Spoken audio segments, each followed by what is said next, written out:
of different things. There are several rivers coming together, and the height of these riverbanks is very low. Especially in the springtime, when the end of March or early April, when snows are melting, water levels are rising to the meadows, forest, and sometimes even the houses of people. So this is from the March to 3 years ago.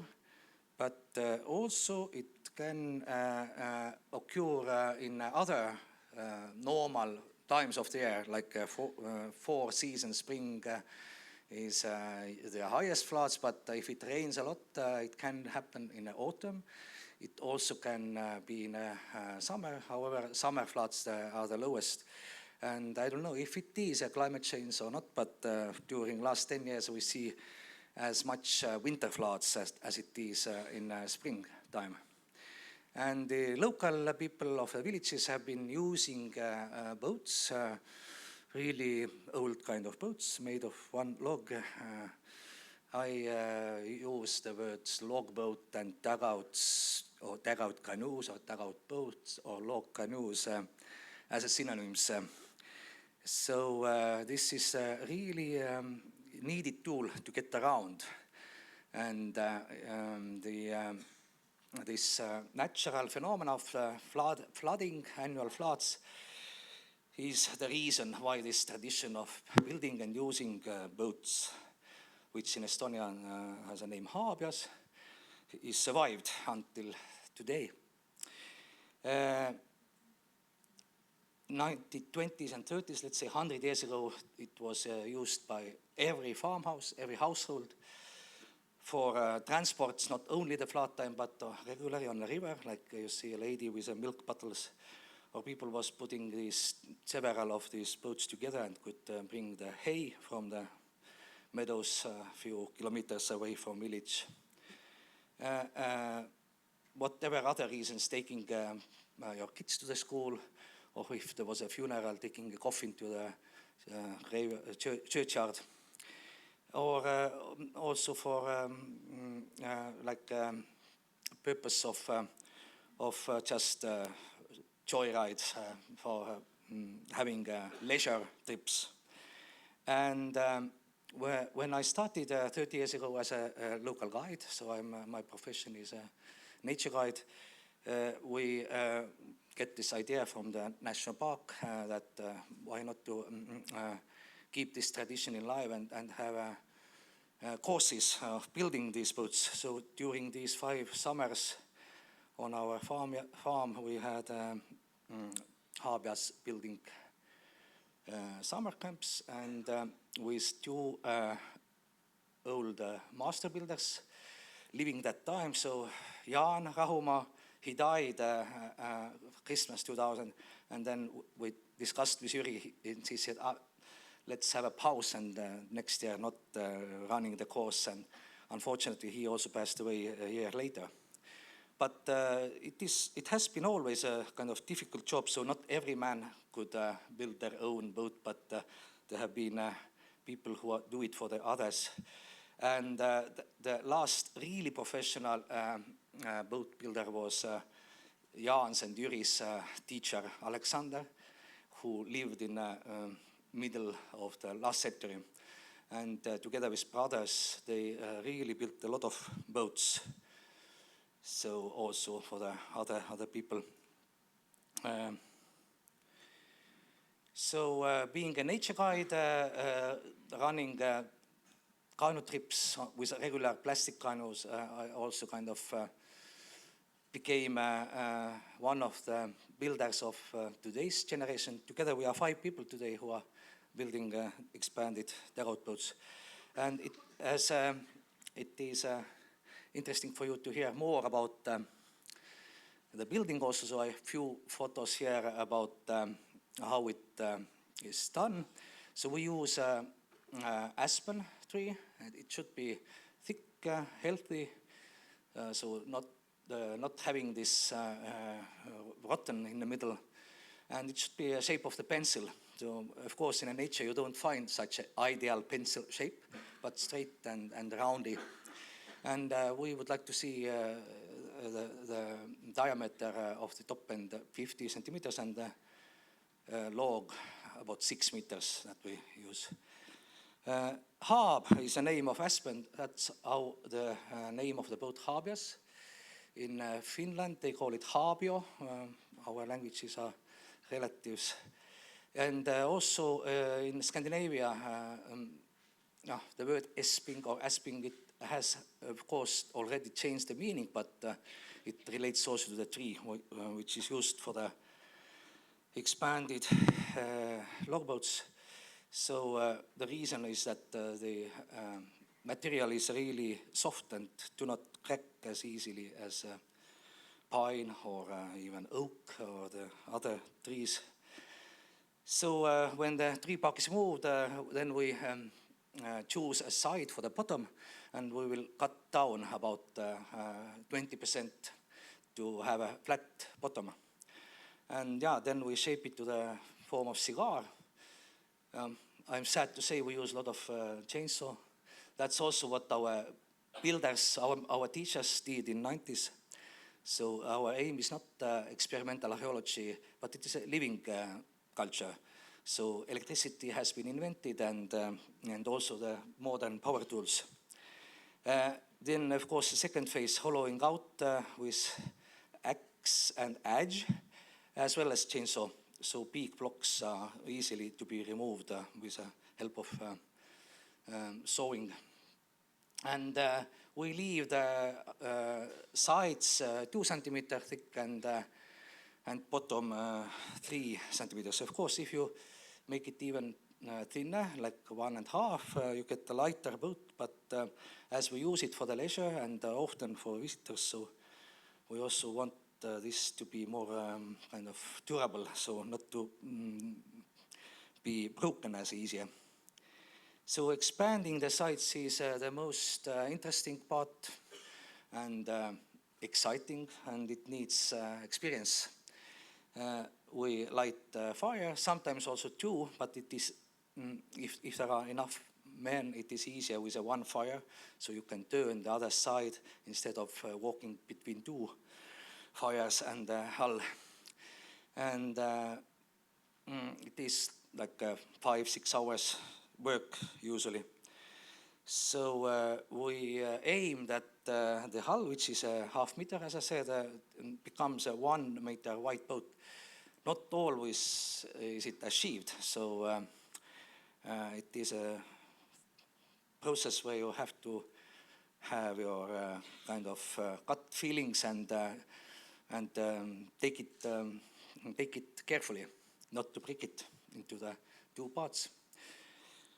So the social function today has been changed, but as you see on the photos left, also 100 years ago, it was not just for transport and work and practical part of life, but also for some joy. And based on these traditions, we was 3 years ago applying for the UNESCO and get listed to the intangible heritage list in the need of urgent safeguarding, as there are just 5 people, and with advice from Estonian UNESCO office, we choose this specific list. So today nobody really needs for survival, but the trips are organized, and both local people from the region and visitors can try how it is to paddle the dugout boat. As you see, the traditional way, and if you look at the old photos, we paddle standing, and there was no seats 30 years ago in the dugout boats, but now we have attached the seats like in combination with ribs, and we basically paddle them as a normal Canadian style of tourist canoes. We are also organizing these building classes in different formats, And we are also using some other old traditions like the funeral of the boat, which was kind of discovered or rediscovered quite lately from some recordings from archive about a local lady describing how in her childhood midsummer was held. And it is a tradition in Nordic countries to celebrate summer solstice with having a fire. So in the villages, if the boats are really old, already vanished, not possible to use them, so it is a way to send them to the last trip. So my PhD research, it is about tourism. I did my master's 10 years ago, and it has been kind of a lifelong process almost. But today with my professor, we have been defining this research question as something like about the sustainable development of tourism. So how tourism development can support the preservation of intangible cultural heritage. And with this case of expanded dugout boats in our area. So I'm really hoping that it also brings some new knowledge and something that would be interest of you, especially those of you who are, have some kind of something to something in your mind connecting with expanding the logboats. And yeah, some photo edits as I used a lot of pictures go to the following people, and thank you so much. I hope I used my time well, and even better that I have time to answer questions before the lunch, which is waiting us. Thank you. Thank you, thank you. Thank you, Ivan. That was really delightful. Thank you so much. Have we got questions? Julia?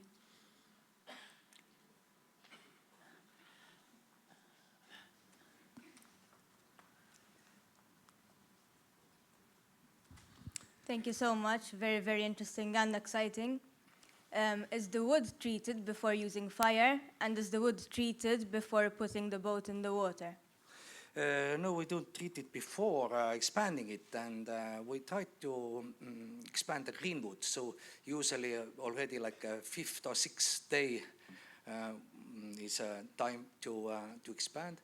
I have also been doing a couple of trips to other Finno-Ugric people who live in Russia, like some 100 kilometers east from St. Petersburg, the Vepsians.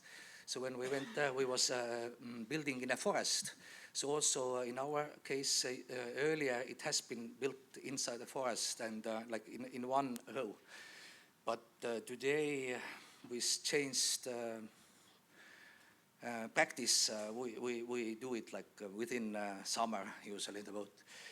But yes, we paint them with a tar. We impregnate them with a pine tar before using. And also lean seed oil has been used for inside, but it is quite rare nowadays to do it. Mostly we just go and buy pine tar, which is sold in shops. Thank you very much. Do we have any other questions? Thank you, Bob. Thank you, Aivar. Are the ribs also made of aspen, and are they shaped from grown crooks, or are they cut out of flat board across the grain?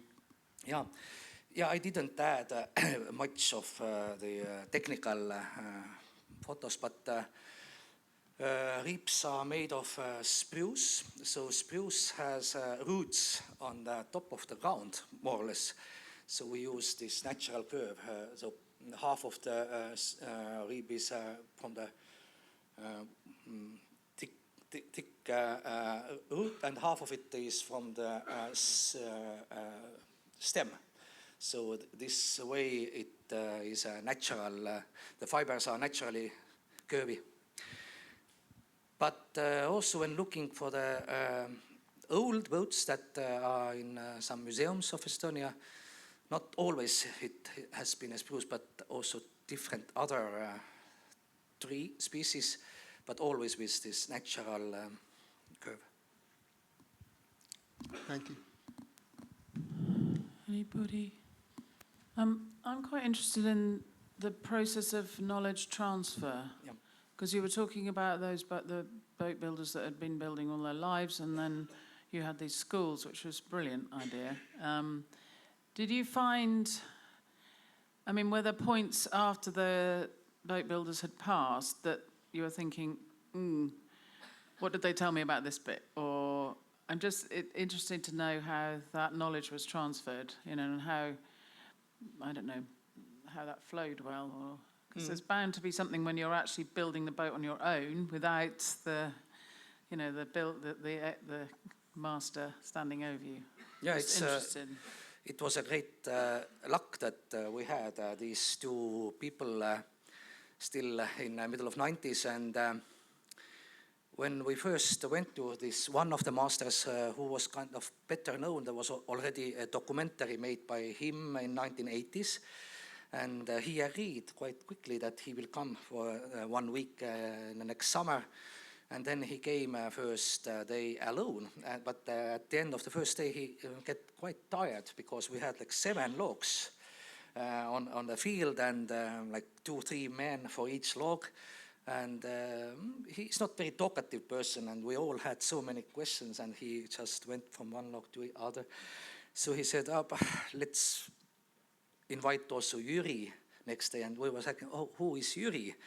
So actually Yuri, the other builder, there was, as a young man, there was students, or both students of the same master. They was living in the same village, but Yuri had left the area already like 20 years ago, but he remembered everything. So he had built maybe 4 or 5 boats only, compared to the other man who was building maybe 15 or 20 in his life.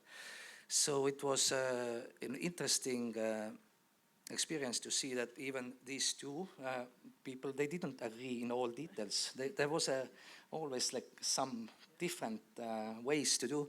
And also today, if I say that we have 5 people, I think at least 2 of them are much better carpenters than me. And I am maybe who is promoting this craft the most. And as I'm working in a tourism, the other 4 are not interested in visitors. Our like a main also challenge, and why I see this UNESCO recognition now as something important, is that it is something that adds maybe the value to the local young men. Because we have not few people who have made 1 boat or participating in building, but after having 1 boat with your hands, they are kind of satisfied. And we have none younger than our colleagues, which are all my age, none who has made 2 or 3, or like we could consider as a next generation master boat builder. But as Yuri and Jan was in their 70s, when they was teaching us, and I am not yet 60, so I think I have still like a dozen years to go. You're going to have to get building then, aren't you? Any more questions? Is everybody getting a little bit hungry, although we're a bit early? Bon appetit. Is there anything online? Or? One question. Is there? Oh, well, thanks. Thank you. A very quick one. Would you consider the art of building logboats like that something that every family in the past could actually employ, or did they have to consult or hire specialists? Was it something, according to your view, that every farmstead can actually build a couple of logboats and use them during the floods? Yeah, in let's say 100 years ago or more, it was a profession. So the teacher of my teachers, Alexander, who died in 1969, he was the last one who had this as a profession. He had very little of the land. He had some land and some animals, but he was mainly having his income from building boats. So usually it worked so that the family who wanted a boat, they also then should have a log, the tree, and also they should help the master to build. So it is not very easy to do it alone. So usually it's like a two-man work, even better if it is three. So, and also in the village history, there are mentioned that several men tried to build their own boat, but this boat was not as nice and beautiful, and also didn't last, and all these problems. Fantastic. Thank you so much, Aivar. Thank you. Thank you.